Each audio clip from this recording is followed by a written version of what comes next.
QuaranSTREAM, Answers to COVID-19. So my name is Kimberly Boateng, and I'm the student rep to the FCPS school board. And I am normally here with Abrar, but she is currently still on a meeting. So I will be starting you guys off. So I'm joined here today with Delegate Mark Sickles, who is also the chairman of the Health Committee in the Virginia House. And I believe soon we'll be joined by State Senator Ebbin, who serves on the Commerce Committee. And for general updates, currently we have 3,664 total cases, and with 613 being hospitalized, 163 new cases today, and 138 deceased. So that's just pushing the matter of make sure that you guys are still practicing social distancing. That's in Fairfax County, just to emphasize. So just making sure to push the fact, continue social distancing as you can. Make sure that you guys are taking care of one another so we can continue to make sure that we are all safe. So to continue, disciplinary meetings will still take place over teleconference or be pushed for when we get back to physical school. The person who files the grievances has that choice. The school board held a work session on Monday regarding the SRNR and Virginia General Assembly post-session report. We will be having another upcoming meeting, but that meeting won't be until next Thursday, and we'll fill in on our Sunday QuaranSTREAM what the topics will be. So, and with food, as of today, we've delivered 20,450 meals. And since March 14th, we've delivered 643,021 meals. So a reminder from one of our previous, two of our previous QuaranSTREAMs, there is a new pop-up location at North Springfield Elementary School, and the Cunningham Park Elementary School curbside pickup site has been moved to Thurrow Middle School. So in terms of technology, the distribution as of April 28th, there's been 16,602 laptops distributed and 1,005 MiFi devices. So for education, for synchronous learning today, Thursday, April 30th, we had 276,208 attendees and 36,189 sessions that were launched. And to continue with academics, FCPS is considering options about reopening schools, online instruction in July and online in-person instruction in August, physical instruction in the fall and online instruction in the fall. These are all being considered. So SOLs were canceled during school closures. So the Virginia Department of Education is considering administering them in the fall, but they have decided that they will not make students take them in the fall. They will not make them take them in the fall. They stated that it was because they want to make sure they can prioritize student wellness instead of rushing back into exams. And due to the large community demand, the Jumpstart program from Northern Virginia Community College is now seniors only. However, the NOVA president, Dr. Anna Kress, is inviting FCPS students and families to a webinar on May 12th at 5 p.m. And she'll be talking about steps after high school, educational options that can save money in college, financial aid, scholarships, transfers, and more. Through the Mac and VIA platform, the Library Information Services is making a collection of ebooks and audiobooks available for students through K through 12. There are over 700 titles, and they have a wide variety of topics that will appeal to many students. Mac and VIA can be downloaded on iOS and the Android Play Store, or can be found online at fairfax.macinvia.com. Students on a school-issued computer can find the Mac and VIA shortcut app already installed. So as I said before, there will not be makeup SOLs next year. So for seniors, FCPS is now has a Google site up for seniors with different information and resources. So only students will be able to access this page, and we'll try to get that link out to you. But I can't really screen share it because I'm not on my school account. So in terms of special education, there is a new special education newsletter from the Department of Special Services So in order to get there, let me see if I can screen share it.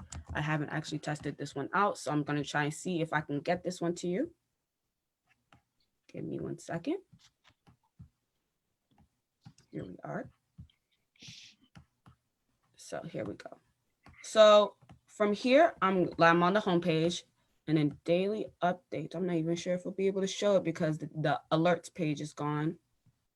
Yeah, it seems like the alert page is gone. So what I'm gonna do here, to find it, you can search up the Fairfax County Public Schools Special Education Newsletter, and hopefully that'll be able to pop up. It'll be under daily updates of April 27th. And FCPS is doing their best to provide FAPE with distance learning, but it may look a little bit different. For information and questions regarding special education services, contact your teacher, principal, your school's procedural support liaison, or the Fairfax County Public Schools Special Education Ombudsman. So that's ombudsman@fcps.edu. For questions and concerns regarding IEPs, evaluations, and 504s, contact school's procedural support liaison, Office of Due Process and Eligibility, Office of Special Education Instructions, Special Education Ombudsman, as I said above, or the Parent Resource Center. So for employees can submit the renewal application packet to the FCPS licensure office via U.S. mail. The Virginia Department of Education is working to establish 1-year extensions. So in terms of resources, so Fairfax County Middle School After School Program has created a Google Classroom site with virtual activities for students such as art, music, STEM, fitness, cooking, games, puzzles, etc. that can be joined with the code. So if you have a pencil, write this down, T673W7V. So I'm going to repeat that, T673W7V. So if you missed that, you can always rewatch this after this live stream to make sure you write that down and have your middle school student join this for any opportunities. So for mental health events to support mental health and wellness of parents, teens, and young adults. So on the main page, let's see if I can actually get it this time. You're gonna go to news and features. And from there, let's see what the instructions, I still have to read the instructions. From there, you're gonna go to upcoming events to support mental health and wellness. So let's see if I can find that. Upcoming events to support, here it is. So here you can find upcoming events that can help support anybody like parents, adults, students, anybody who may need it in terms of your mental health, because this is a trying time for all of us. So just ensuring that you're taking care of yourself, this could be a resource that you could use for that. And to learn more about COVID-19 in Virginia, visit the Virginia Health Department's website. The website is updated daily at 9 a.m. with information about the number of people tested, coronavirus cases, hospitalization, deaths, and that stuff.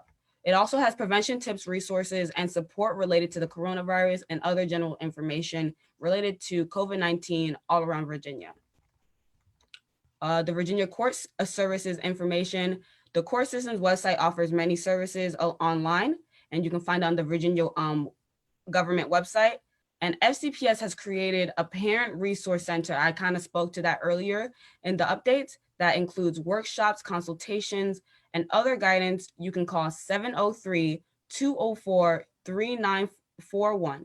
I'm gonna repeat, 703-204-3941, and email prc@fcps.edu. They're open Monday through Friday from 8 a.m. to 4 p.m.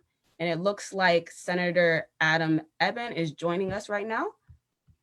So I'm going to, I think that's that with updates. So as of now, I'm gonna kind of just, I'm not sure if Abrar is, like, she's probably still in her closed meeting. So I think I'm gonna move this over to Delegate Sickles. If you have anything that you can speak to about what's going on at the Virginia House and what's going on with coronavirus that you might be able to share with us. Oh, I'm still screen sharing, but still. Good evening, everybody. This is Mark Sickles. I'm a state delegate from South Fairfax County. I represent Huntington, Kingstown, the greater Franconia area, and down the Telegraph Road corridor into Lorton.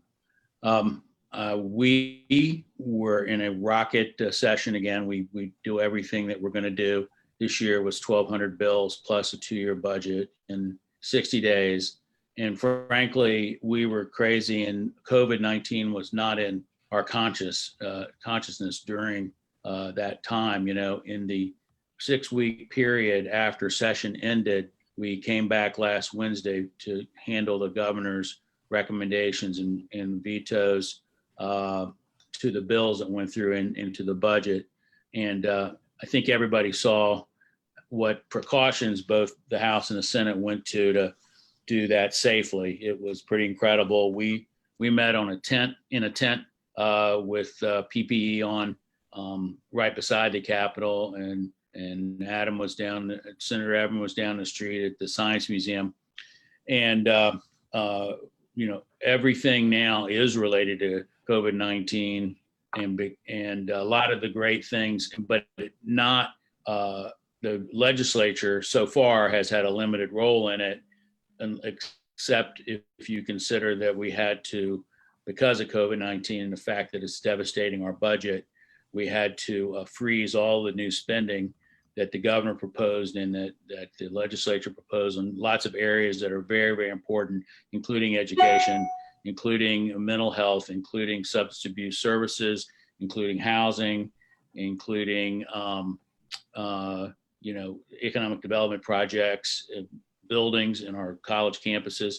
And the reason we had to do that is because the estimates are we're going to lose $1 billion between, you know, the halfway through March and June 30th, the end of our fiscal year. And, you know, we don't know that for sure. It could be more than $1 billion. Luckily, the Commonwealth was in pretty good financial condition. We had substantial reserves, probably as much reserve as we probably ever had. So we went into it strong, and then we're gonna, since we froze the spending on anything new, we are going to wait until we can get a revenue estimate that is reliable, because our budgets are based totally on what we think the revenues are going to be.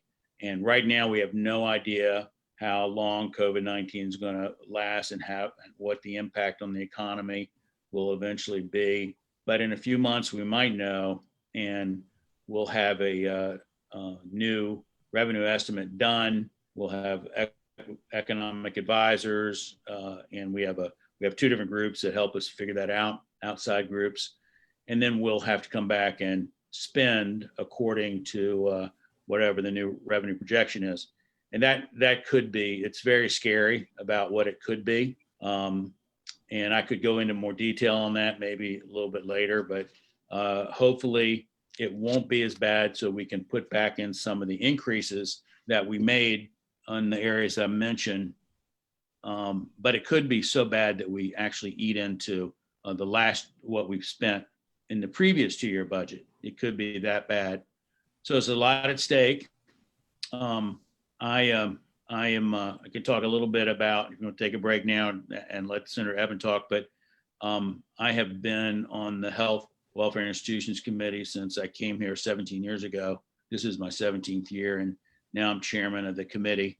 And I've been on Appropriations Committee for about 6 years, and now I'm vice chair of the Appropriations Committee, and also the chair of the Health and Human Resources Appropriations Subcommittee. I also serve on the Privilege and Elections Committee that does campaign finance and election law, and the Rules Committee, and I'm chairman of the Studies Subcommittee of the Rules Committee. So I am a very busy person during session, most of the time in a committee meeting and working on legislation and hearing bills my colleagues bring to us. And we had a busy time. I'm very proud of the Democratic control and the change in priorities that we were able to have during this session. And in HWI, we have 4 subcommittees. One is the Health Subcommittee, which has a lot of the hospital related bills, and Patrick Hope from Arlington is chair of that subcommittee. We have a health professions subcommittee because we regulate all the different health professions and scope of practice issues, and that's headed up by Dawn Adams, who is a sophomore representative who is actually a nurse practitioner. Behavioral Health Subcommittee, Marcia Price from Newport News is chair of that. And then from Northern Virginia, chair of our Social Services Subcommittee is Elizabeth Guzman, who many of you may know. So they did a fantastic job moving over 300 bills through our subcommittee and some important legislation, and it was fun. So it was a great year. Be happy to answer any questions about that and what we did in the budget, which is so depressing now that we can't do all the good things that we had planned to do. It was probably as good a budget for Fairfax County Public Schools as there ever has been. And I'm just sorry that we may not be able to do that when we get back, depending on what happens here. So good to be with you tonight. Looking forward to your questions. Thank you. If you don't mind, Adam, I'm going to step in here just real quick. I think, Kimberly may have mentioned we were voting in a closed session. So that's why I was kind of behind the curtain. I just want to thank you guys, firstly, for hopping on. We have Delegate Mark Sickles and State Senator Adam Ebbin, who just came back from session, ended on the 12th, right? So yeah, I think I got that. I don't know what day we ended. It feels like it was yesterday. Right, it's no longer feeling. We were actually down there last week, which I'll mention before the day, as Mark did. Yeah, no, and so, Mark mentioned his committees. I know you sit also on the Appropriations Committee, Finance, Commerce. So hopefully, part of what we hope in the conversation too is to hear a little bit about that because it's certainly relevant, and we appreciate, Mark touching on that, and certainly we'll look forward to that too, from you. But just wanted to make sure I thanked you guys before we kind of moved along here. So go ahead, State Senator Adam. Thank you, Abrar. And thanks for all your work. I know the school board never ends. Even, there's a lot of things. Being a legislator can be hard, but having to make the numbers add up and deal with crises every day in your localities like COVID is a lot of work. So thank you for that, especially with all you're doing on distance learning. Delegate Sickles mentioned that he's on the Appropriations Committee, which we call Finance and Appropriations in the Senate. What he didn't mention, he said he was the vice chair. He's actually a conferee. So when we each vote out a budget, both bodies, and then to work out the differences, Delegate Sickles does that along with Senator Janet Howell of Fairfax and Senator Dick Zaslow of Fairfax, and Mark has Chairman Luke Torian of Prince William and others. But that was a really interesting opportunity for me to be on the Finance Committee. And unfortunately, all the great things that I got in there for new money has been unallotted, as Mark said. So we will know later this summer or perhaps in September what we can put back in there. Cuts were made, and unallotments were made in terms of the new money not being actually spent for now, including in education, including the state portion of teacher salaries, reducing the ratio of school counselors. And the only good news I'll bring you is that the governor brought in an amendment in the veto session that money from casinos, which we've actually passed, casino gaming, not casino gaming, from the so-called grain machines, which are machines that you see in restaurants and so forth. They're supposed to be games of skill. The game machines that you'll see at a bar, that revenue from that would go towards school construction. So is that right, Mark, or is it the casinos? Delegate? No, I believe the casino money would be going to school construction, but we have 5 casino locations that the localities have to approve locally and by referendum, and they're 2 to 5 years off in the distance. So this is not school money that would be available next year anytime soon. So don't plan your budget around it, Abrar. This is in the long term, and none of the casinos. In the future, though, we're gonna wait. We're gonna expect it. So, wow. Well, don't expect yet. But the casinos would not be located in Fairfax. We designated in the bills, in the bill. where the casinos could be if the local governments approve of them. And there was an interest in Southwest Virginia, as well as Fort Smith, and a casino to be run by the Pamunkey Indians, and a few other localities. Now, the bills I wanted to mention, though, one of them might be of interest to students, which locks in the policy that Dreamers can get in-state college tuition in Virginia. So that was a good step forward, because now it'll be in the Code of Virginia. The Attorney General had worked to see that we could do that anyway, but we want it in the code so it'll be there for all time. I also passed a bill, kind of a small bill, but an interesting story, that some junior high school students had detected mold in their classrooms. This is in the city of Alexandria, and asked for legislation to address it. So they came down to Richmond and testified, and we passed a bill that school districts will have to test for mold, report to parents and students if they find mold, and come up with a plan as to how they're going to remediate, because as you know, it's a public health hazard. And I should mention that I serve on several committees in the Senate, 5 of them: General Laws and Technology, Commerce and Labor, which is new to me, Privileges and Elections, which is really important to me, voting, Finance, as I said, and Transportation. And then we had 3 subcommittees of Finance I was on, and a special subcommittee on casino gaming. So as Delegate Sickles said, it is amazing when you're in the majority how much more time it takes than being in the minority. We've got to govern and make things add up and serve on more committees. So not a complaint, just observation. As elections are coming up, we have a primary coming up in July for US Senate. We've got a November election, and in some towns, you have elections on May 7th. They're finding a harder time to get election volunteers to be poll watchers, which election officers, which requires someone to be 18. But we also have a position called pages, election pages, and they're allowed to engage in other duties like count the blank ballots when they're open up a pack of them. They can do things like clean down machines to make sure they're sterile, and tell people to socially distance and make sure people have their identification out, that sort of thing. So I would encourage you all to consider getting high school students involved after they take proper precautions for their own safety. And without getting into a lot of individual bills, I'll say that Delegate Sickles and I passed a bill called the Virginia Values Act, which is a pretty comprehensive civil rights act for Virginia, very comprehensive, probably the most wide-reaching we've ever had. And the thing that's especially notable is it includes LGBT Virginians. And there were a number of other pieces of legislation affecting LGBT people. I'll just mention one, which is that schools will be required to have policies dealing with LGBT students.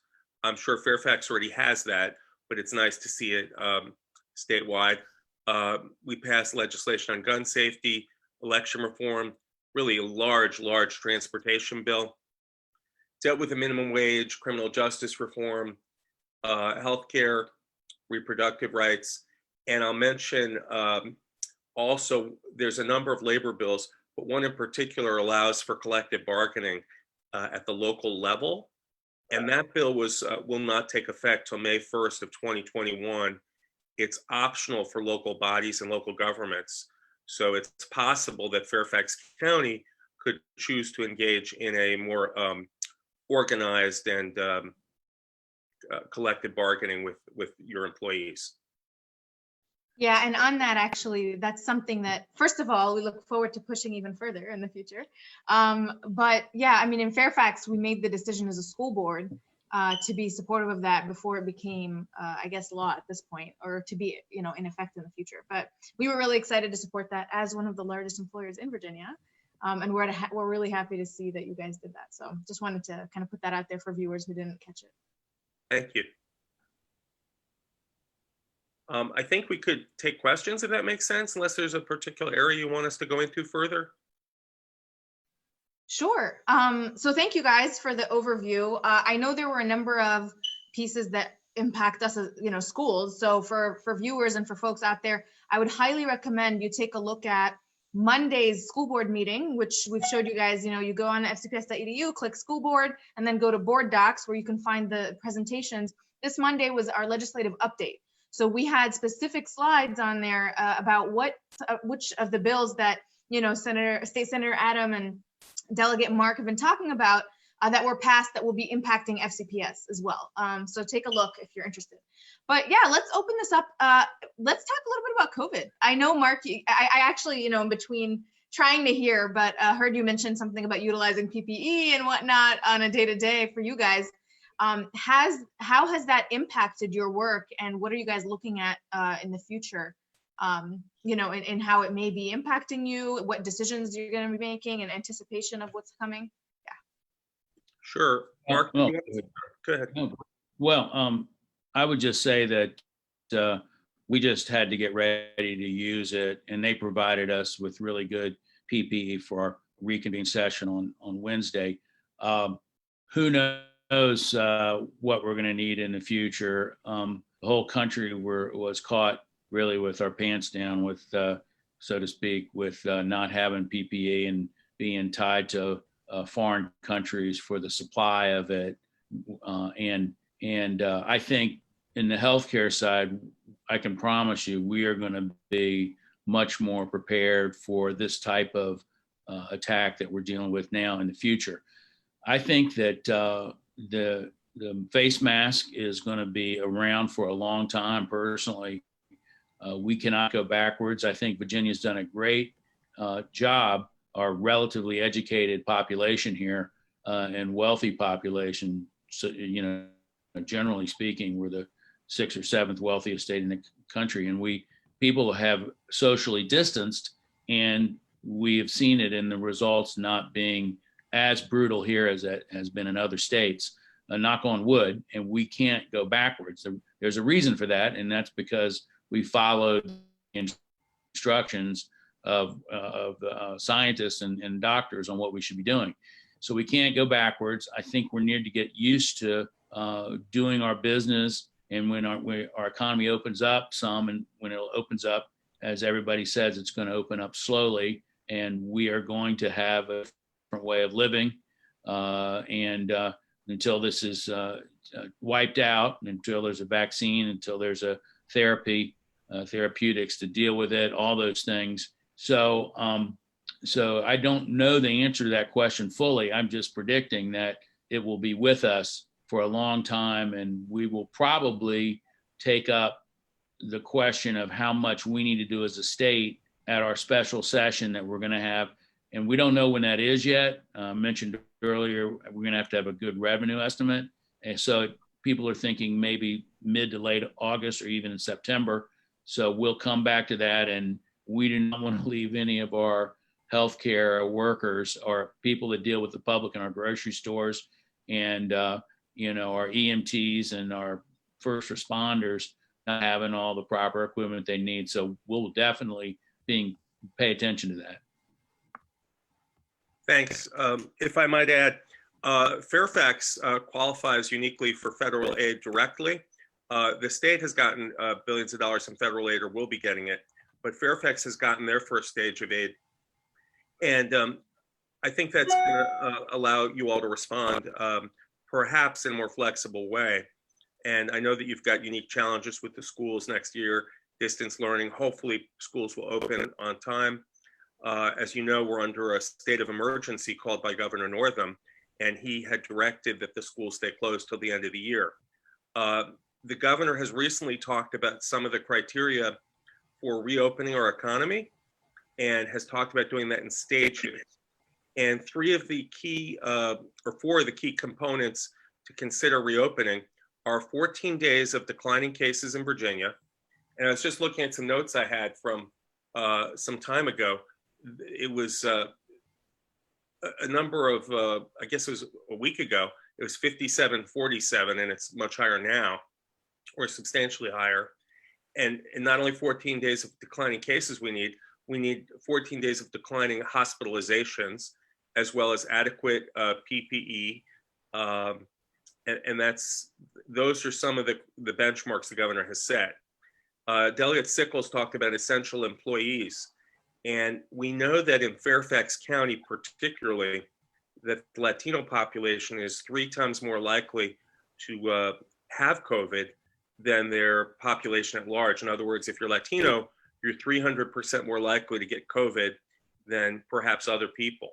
So I suggest, if you're not already doing that, I know Fairfax has done a great job with distributing lunches or food from the schools for people who are not in the schools. That really information is so important. That's right. It's important. It's important, particularly that the minority population know that if they're accessing healthcare in Fairfax County or elsewhere in Virginia, that they won't be asked about their immigration status.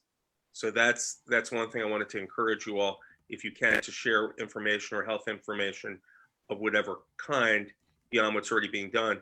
I spoke to Chairman McKay's office yesterday, and I know they're already doing multilingual work. So that's some of COVID. I think, as I said, it will impact our elections. And as Mark said, the special session will be dealt with. A lot of it will be dealing with the money forecast, and if we can allot some money, additional money, if we have the money. But there'll also be an opportunity, we think, to introduce other pieces of legislation that are COVID related. So I would encourage the school board and the Board of Supervisors to let us know if there are things you need. We can either take them up with the governor now, his administration, or if it's something that can't be done yet, look into legislation for a special session.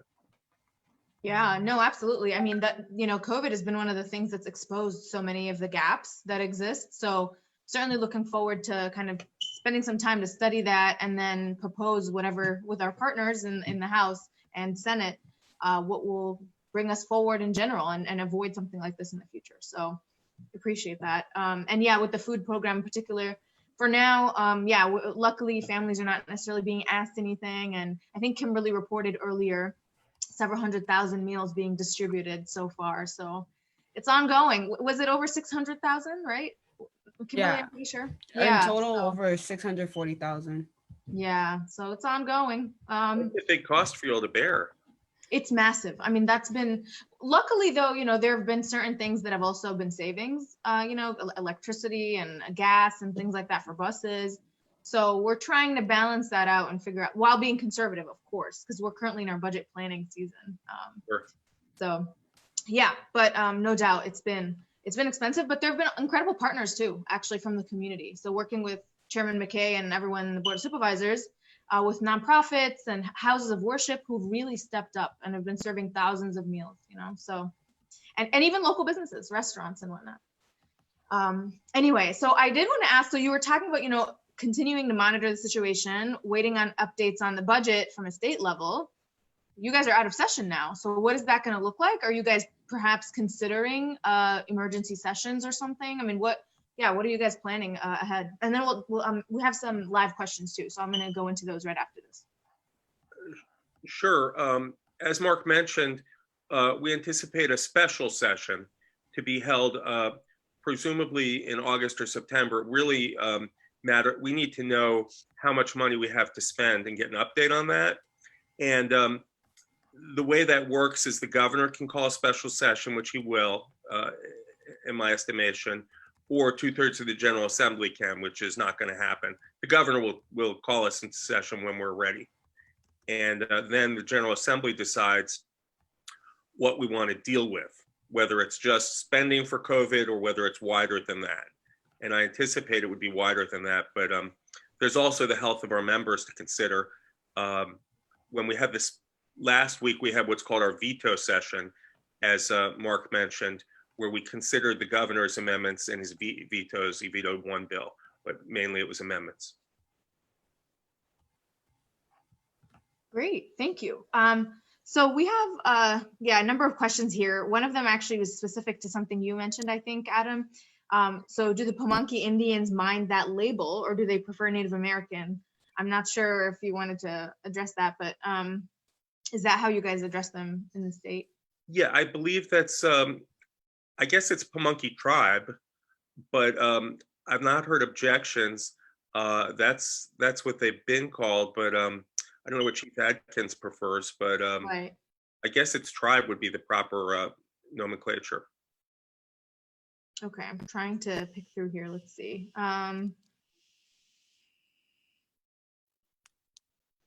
What saving money by getting rid of state testing, holding us accountable? Okay, so some people are commenting here.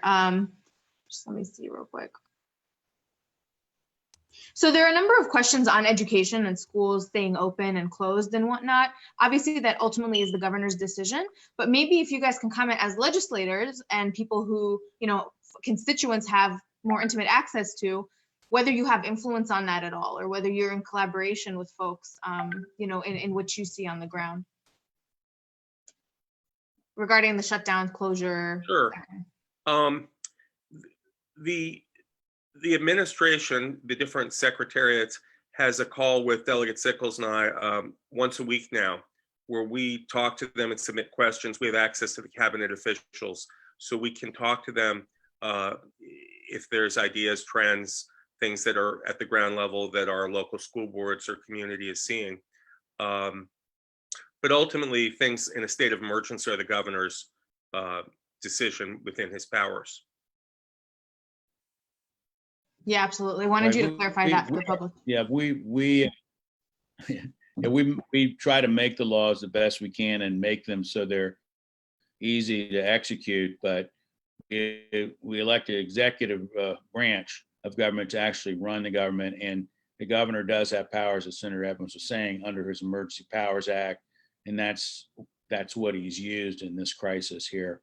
And there's really there's no way 140 people, 140 of us should be, you know, all deciding together. That's their job to do that, and I think he's done a pretty good job. He has a very favorable approval rating on how he's handled this, and it's been very complicated because all of these big decisions have been made at the same time that he and his staff were reviewing these 1,200 bills that we passed and had so much groundbreaking legislation this year. It's been an extraordinary time for his staff, and they are worn out at this point, and this thing is going on and on. So hopefully he's staying on top of it and says he's going to follow the science. Yeah. Yeah. He's also, Abrar, he's working with the governor of Maryland and the mayor of DC, because it's important that when we do reopen, that we don't have people from DC flocking here because they're closed and vice versa. I think he's conferring with them every week, and hopefully things will be coordinated. Yeah, that's really good news. I know I received some questions about that. So the collaboration, it's good to know that that's there. And certainly, yeah, for the public, I would think of it as if this was, the country, I guess, the governor is like the president, right, of our state. And then you have the General Assembly, which is like Congress. So they kind of make the laws that govern everyone. And, Mark is from the House side of the General Assembly, and Adam is from the state Senate. So it's bicameral in the state too. So anyway, just for some context for folks. There was a question on how we are planning to save. Are there plans for savings, changing the budget in that direction? Maybe, yeah, if we can comment a little bit on that. Mark, you want to do that, or shall I? Wow. There are no formal plans yet. We're going to have to prioritize, as I mentioned at the outset, between and make hard decisions among subject matter that we all think is important. Right now, our healthcare workers, our healthcare system is going to top everything else. But after that, how much we do in K-12, how much we do in higher ed, how much we do for the environment, employee salaries, all that is going to be something that we're going to have to do. But there is no plan yet. So we have to have the top line that we can spend up to, and then have to prioritize. And that our job is on the committees that we serve on. And wish you pray for us, because it's going to be difficult to make those choices unless we have a economy that just booms back, which no one's really expecting, but because it could happen. We have about $2 billion in revenue reserves, and there will not be a rush to spend it all down, but we do have some reserves. And the aid we're getting from the federal government at the state level has to be spent only on things that had not already been budgeted for. So if we want to spend it on small business aid or masks or additional healthcare, you can't cut your existing healthcare and fill that in. You have to add things with that money that are COVID related. The federal government has been a good partner with unemployment benefits. But in Fairfax County, as I said, you have received direct money from the federal government, and that's because Fairfax is so large.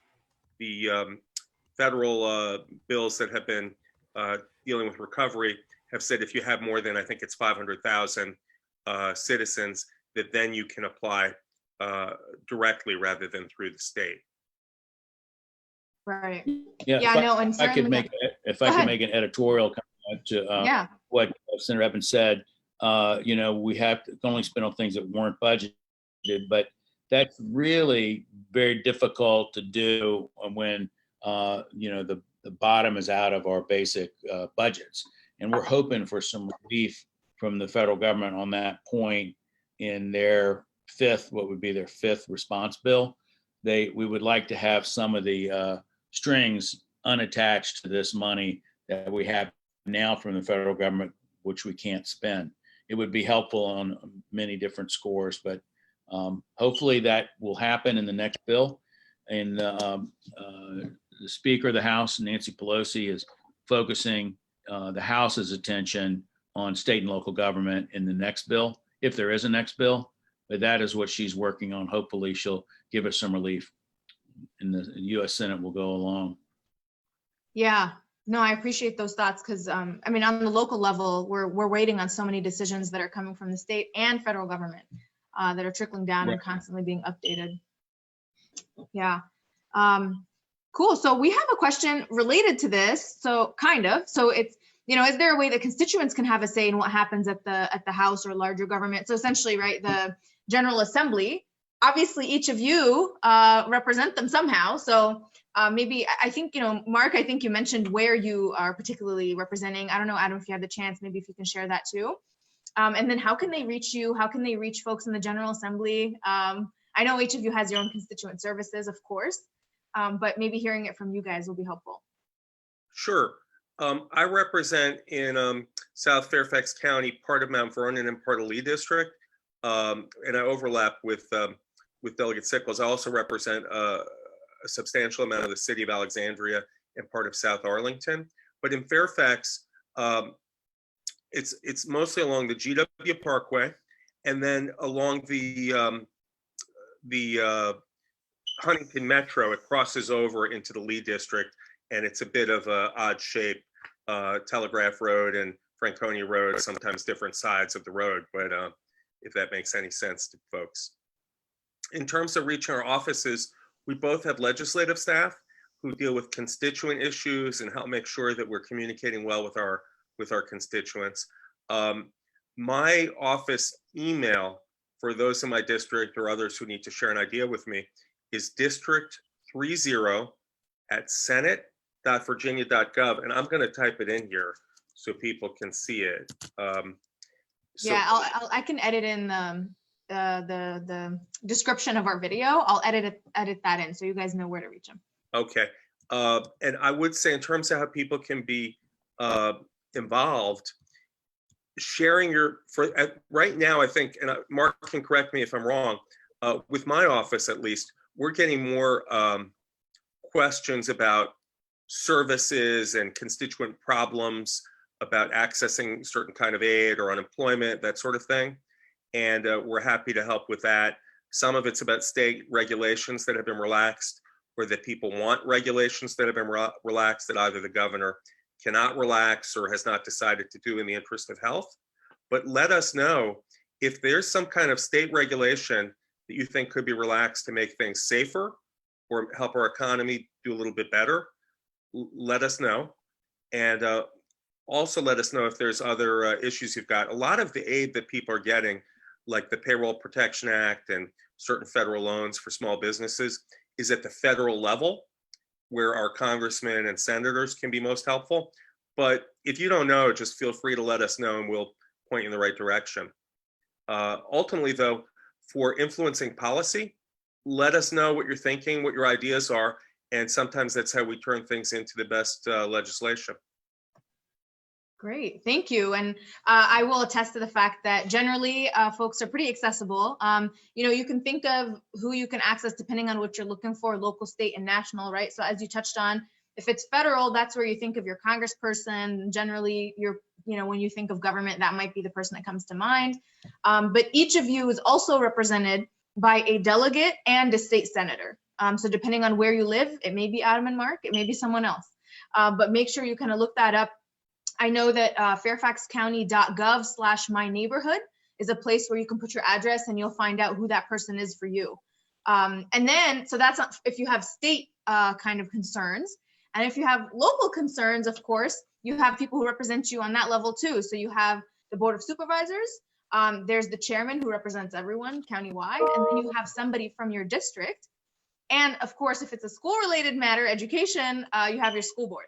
So there are 3 of us at large, and then 1 person who represents your district as well. If you have any trouble, like Adam said, feel free to reach out. I'm happy, to also be useful in connecting you with the right people for your concern. So, okay. So question. I am following the discussion on childcare. Let's see, it's hard for us to know what's happening next year. Okay. Let's see here. Folks are providing a lot of comments. So so there are, some of the critical programs that are being offered. I wanted to highlight a number of the updates that we presented that came forward from the school system that you guys made decisions about that are impacting us locally. And then maybe if you guys want to comment on some of those things, we had some exciting bills come out of this session. So, there was, one of them was starting to track students with limited or interrupted education, which helps us get resources to students who may be particularly challenged. There was the solar energy net metering cap, right, that came out of this session, which we're looking forward to. And a number of these are also delayed, or, there's been a changed timeline, of course, given the financial situation. But nonetheless, you mentioned collective bargaining, which is something coming up too. There was something in education on culturally relevant and inclusive education practices. That was something that we're particularly excited about here in Fairfax. The opportunity to have dual enrollment and work-based learning options, expanding some of that. So folks who may not be on traditional tracks to go to college, or just to have different paths and additional options. The Equal Rights Amendment, of course, which everyone is thrilled about, finally to be able to ratify that. There was some legislation on school safety audits, and a number of things, minimum wage.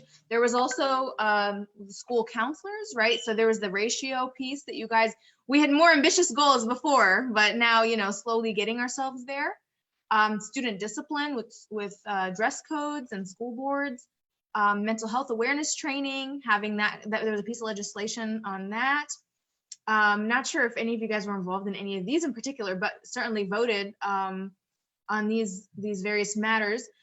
Menstrual supplies in school buildings. I know that's going to be something that really shifts, folks' priorities when it comes to budgeting, because they're going to have to make up for that.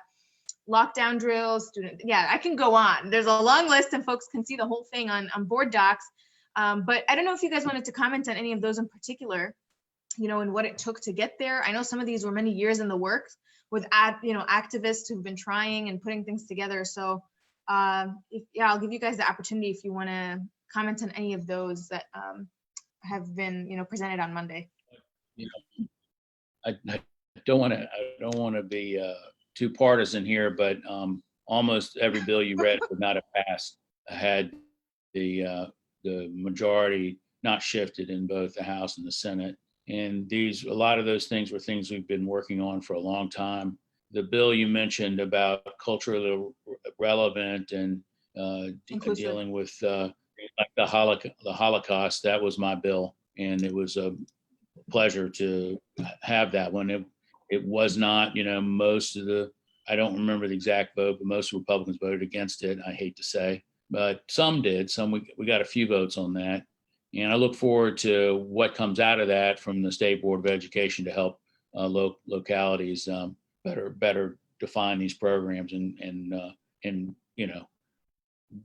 help us reflect the school population that we have now and broaden views of about the whole world. And everything is not a cramped view that we European history or like from one perspective. Yeah. Yeah, exactly. Not that that's all bad. It's just that we need a better education, a more well-rounded education, and we need to prevent atrocities from happening. Yeah, Mark froze for a sec, but certainly learning from our past and making sure our kids learn the lessons of history. Sure. Yeah, Adam, you can continue until it comes back. I'll just say that in many ways, Virginia is waking up from history. We have a pretty complicated history in Virginia, some good, very good, and some things that we need to recognize that are not all our proudest moments. I will say that we actually changed a state holiday. Right now, there's a state holiday called Lee Jackson Day, memorializing and celebrating Robert E. Lee and Stonewall Jackson. And we decided to make Election Day a state holiday instead. Now, I don't think Fairfax schools were celebrating Lee Jackson Day, but things like the Department of Motor Vehicles will be closed on Election Day, hopefully to give more people more time to vote. And Fairfax schools could choose to make Election Day a holiday. It's, you'll have to figure that out on your own. We just give you all kinds of things that you these unfunded mandates that we're supposed to figure out how to implement. Well, we didn't mandate it, but we've heard from the Fairfax electoral boards that sometimes parking on Election Day can be a challenge both for voters as well as school staff. Oh no, absolutely. Yeah. And I actually wanted to rope in Kimberly just for a second here. She's our student representative on the school board, and she goes to Lee High School. So just, to the point of thinking of our history and really reflecting on what we want to uphold and keep to be symbols of our community and what's representative, and what may change, which I know the Lee name change is coming up. So anyway, I just wanted to kind of add that piece. I don't know if you want to say anything about that, Kimberly. Not too much. It's just like this year being a part of the school board and having it the start of the name change process has been like a very interesting experience, because with the new board started off and then it was like front and center because of the justice renaming that happened a couple years back. Right. So encouraging to see from you guys' end more inclusive steps, particularly Election Day. To your point, absolutely, it's been a challenge. No doubt, it's a barrier for families who have to work. And a lot of our schools are polling locations, right? So it's crazy to have to, even safety-wise, to have people in and out of the building while kids are inside. So, although the school board, to their credit, yeah, go ahead, Mark. Well, I'll take this chance to encourage everybody not to go to the school and apply for your absentee ballot and vote by mail. This is year to vote by mail. We're having a harder time getting our oftentimes senior citizens to work at the polls. We don't need to endanger them. We have made the process a lot easier to vote by mail coming up, and so please consider that. And it's a way to organize voters too, to make sure everyone votes by mail. And we really need to do that for our own health and the health of the poll workers. Yeah, thank you. And the deadline to file for that ballot is before Election Day, so don't be caught off guard. Make sure you're following the dates. Adam, you seem to be. You go ahead, Mark. You can seek an absentee ballot 45 days out, and we passed a bill that takes away all the excuses you need to vote absentee. We just vote early now, starting 45 days out. No excuse needed. There will be satellite locations in Fairfax, like they always are, open. Fairfax County will decide what the hours are and how long they're going to do that. But still, even there, which would be safer if we had 6 feet apart and that type of thing, if we're still doing that in November. And of course, we've got a a Republican primary in June, on June 23rd, and then the city elections, which I think only town of Vienna and maybe Clifton and Fairfax have elections on May 19th. So we have a congressional too, primary. Oh, that's right. Yep. Yeah. June I saw that you put the link there, Adam. Thank you. We'll make sure that's in the description as well. But go ahead. Sure thing. In 2022, we've actually voted to have same-day voter registration. And one thing, Kimberly, I'll pass on to you, is that if there's a primary that students want to vote in and they're not 18, but they're going to be 18 on election day that office is filled or voted on, they can vote when they're 17 in that circumstance. Not everyone has that, but it's kind of neat. And I wanted to thank you and your contemporaries for your not online, but for your activism. Justice High School wouldn't be Justice High School were it not for the students. And we've had so many good things like Students Demand Action coming out of youth activism. So I hope people will keep it up and be involved in this election. I have to say, no matter which side they're on, but I hope they'll be involved in the presidential election.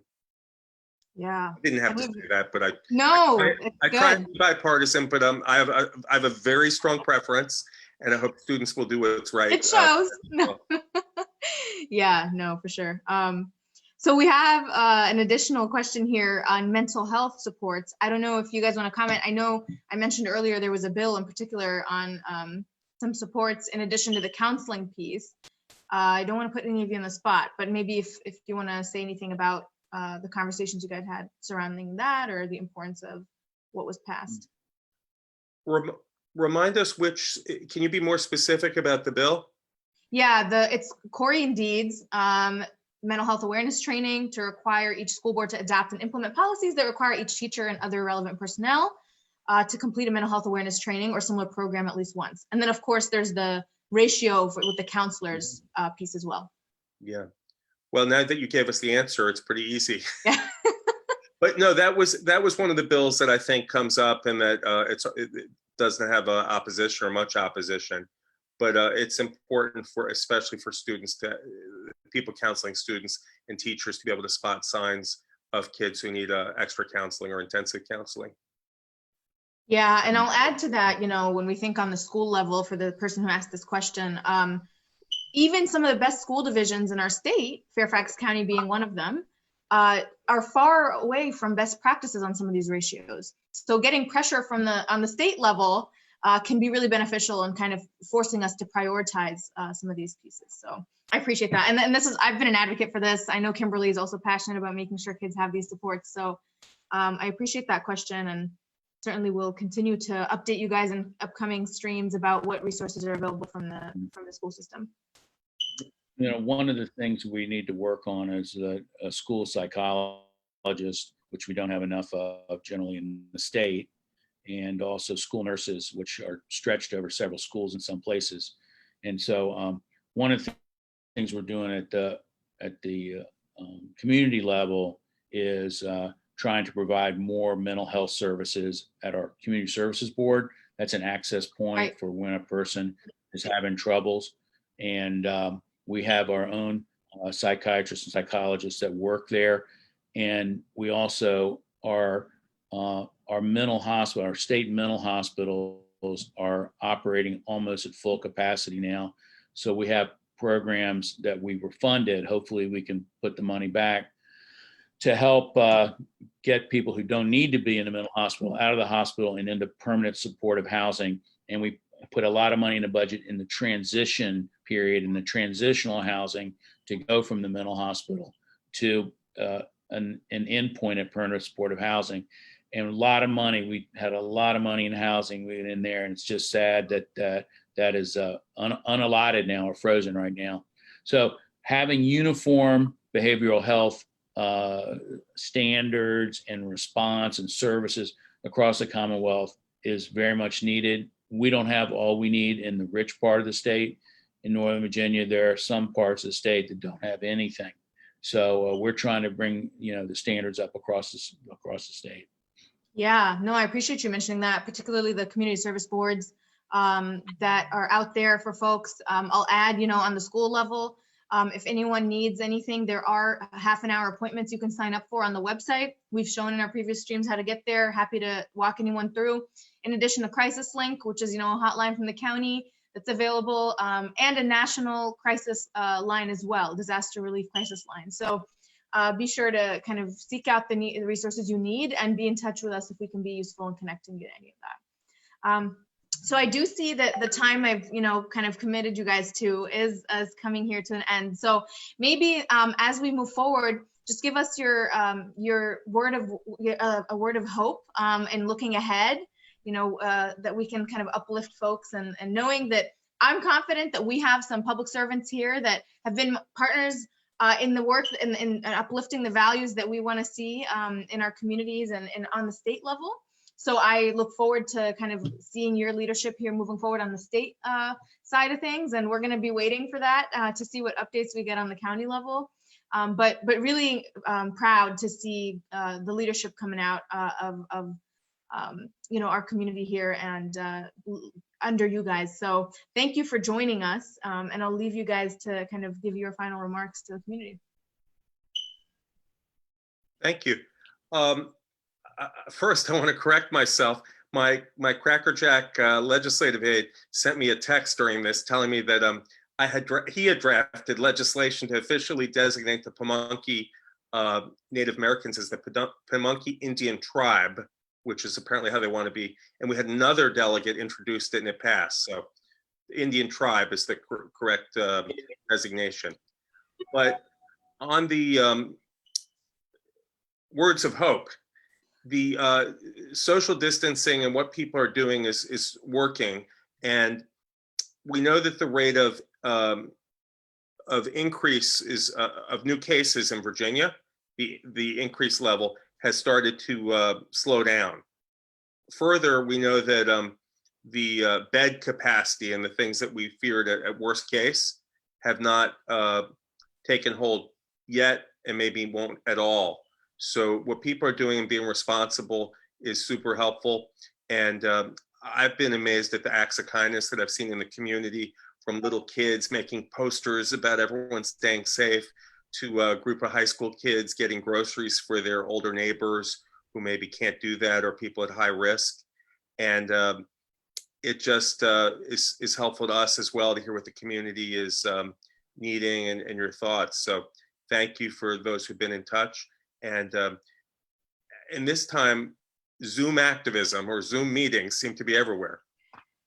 And I think it's a great way to get your questions answered with whatever community you're part of, whether it's the schools community or your political community, or just talking directly to your local delegate or senator. So keep it up, and thank you for having me. Thank you, Adam. Yeah. Well, I would join Adam. I totally agree with what he said. And we need to look out after each other and keep this going, not let our guard down as we open up a little bit, be safe and socially distant from each other, and do something good for people as we transition as we are.